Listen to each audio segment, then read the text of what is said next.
Good evening. I grew up in South Africa. That's where I still live. I enjoy it. Grew up there during a time known as apartheid. For those who don't know, apartheid was a law in our country that made it illegal for black and white people to interact with one another. You know, this was against the law. And so this world was awkward for me growing up because I grew up in a mixed family. Well, with me being the mixed one in the family. My mother's a black woman, Xhosa woman, born in South Africa. That's one of the languages with the clicks, Xhosa. So a black woman. And then my father's Swiss. But they didn't care, you know. They were mavericks, fighting the system. My mom was arrested for being with my dad. She would get fined. She would get thrown into prison for the weekend. But still, she'd come back and she's like, woo, I don't care. Woo, can't tell me who to love. I want a white man. Woo. It's crazy, my mom. It was crazy, you know. And my dad was also like, well, you know how the Swiss love chocolate. So he was in there, you know.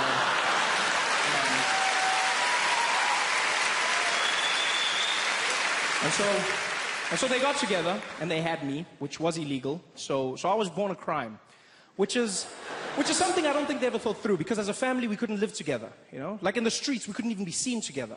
My father would have to walk on the other side of the road and he could just wave at me from far, like a creepy pedophile. Or like a pedophile, I didn't have to say creepy, like a pedophile. Because creepy implies there's some other sort of pedophile. There is none, there's no classy pedophile, there's no need. No, like, afternoon, ladies, afternoon. No, just browsing. He's so classy. No, he's a pedophile. And my mom could walk with me. But if the police showed up, she'd have to let go of my hand, drop me, and act like I wasn't hers. Every single time, because we weren't supposed to exist as a family. So my mom would let go. It was like a little game we played. Police would show up like, woo! She'd be like, woo, I don't know. No, it's not mine. Oh, no, I don't know. It was horrible for me. I felt like a bag of weed. It was a tough time. And the downside of being light was that being light, I was different. People mocked me, gave me names like mixed breed, half caste. I hate that term, half. Why half? Why not double? Or twice as nice? I don't know.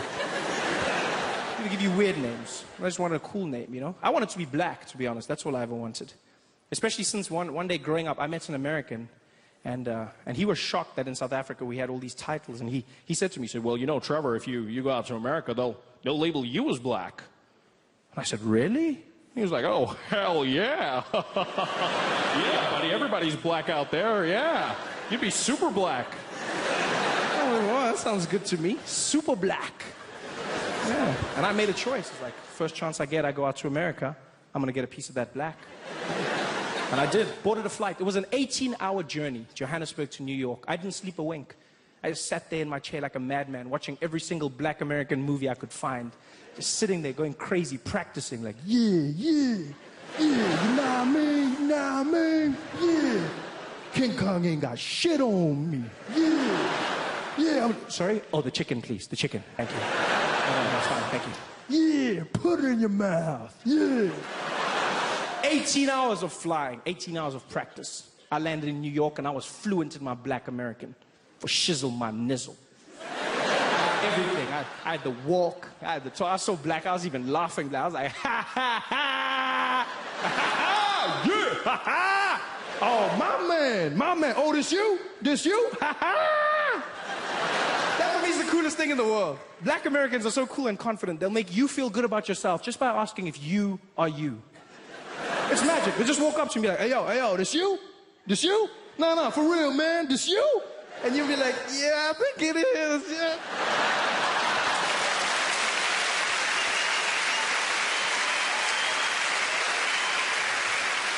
And I was that black. I was super black. I was loving it. Until this guy walked up to me. I don't know it. Didn't even know me. Tapped me on the shoulder in the airport. He's like, ¿Qué? Paisano, ¿qué pasó, güey? Que lo quiero de que sí, lo que lo eres, ¿no?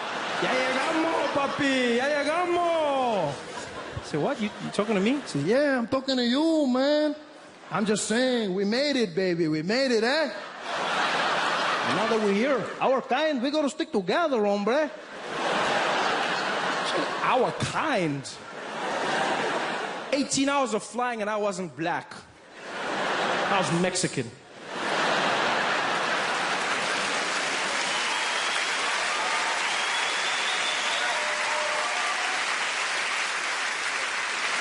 Mexican. So I started learning Spanish. If not, why not? And then I've also started learning German. I learned German to connect with my father. You know, lost contact with him for many years because of apartheid. And so now we're starting to learn each other, which is it's taking time, but we're doing it slowly. I think the language will help me, you know, because I don't think he's proud of me. He loves me, but I haven't earned his pride. I think partly because of my job. As a comedian, I don't rank that high in the world of German anythings. Comes across in the small conversations, you know. Like one day we're having lunch, my dad looks at me and he goes, "So Trevor, what do you do now, eh? You got a job, do you work?" I said, "Yeah, Dad, I'm a comedian, stand-up comedian." He's like, "Ah, yeah, so the clown, eh? Yeah." No, whatever. German's holding me back, you know. I dream of impressing him with his language. I'll get to his house one day, he'll welcome me at the gate, like, "Ah, clown boy!" I'll be like, "Guten Tag, Vater." It's epic, it's got that feeling. So I've started learning. I learn in different ways, you know, watch German movies, play German speeches on my iPod when I sleep. Your brain remembers things you don't even know. It's beautiful. The only hiccup was, turned out I downloaded some of Hitler's speeches. It's not like Google warned me, don't judge me. Google wasn't like, "Oh, not those ones." No, it just let me download everything. And so I learned some of his nuances, not his philosophies. It's just, I've been told that when I speak German, sometimes I sound distinctly Hitlerish. Which I found out in Germany, which is not the best place to find out that you've got Hitler vibes. Would have rather found out at home. And it was actually, it's funny now, not so much then. I was in Cologne, Germany, beautiful area. I'll never forget, I was walking around and I went into like a little sandwich shop, you know, like one of those Subways where you make your own sandwich. And I walked in, the woman was really nice to me. She was like, "Guten Tag, kann ich Ihnen helfen?" And I looked at her and I thought, confidence, Trevor, confidence. I said, "Guten Tag! Ich will ein kleinen Broten haben, bitte schön! Das schwarze Broten mit der Käse und das Schinken, bitte schön! Und gib für mich auch die Salami und ein Pepsi-Cola trinken, bitte!"